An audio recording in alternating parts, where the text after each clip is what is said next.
বলরামবাবু মানে রামকৃষ্ণ ইতিহাসে এমন ভক্ত গুটি কয়েক আছেন, তার মধ্যে উনি একজন। তাদের বাড়িতে যেহেতু জগন্নাথের সেবা ছিল এবং ছোট্ট একটি রথ, যেটা আপনারা দেখছেন এখন, ওই রথ বিভিন্ন এই যে রথযাত্রার দিন টানা হয় এবং উল্টো রথের দিনও বা পুনর্যাত্রার দিনও টানা হয়। তো সেই রকমই একদিন 1884 সালের 3রা জুলাই, সেটা ছিল পুনর্যাত্রার দিন, তাকে আমন্ত্রণ জানানো হয়েছিল।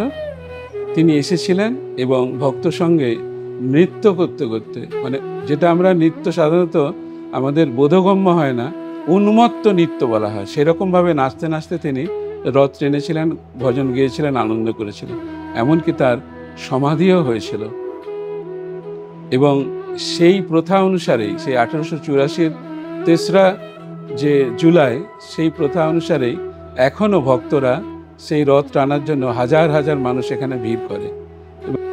ফলো করুন সংবাদ প্রতিদিন ডিজিটাল।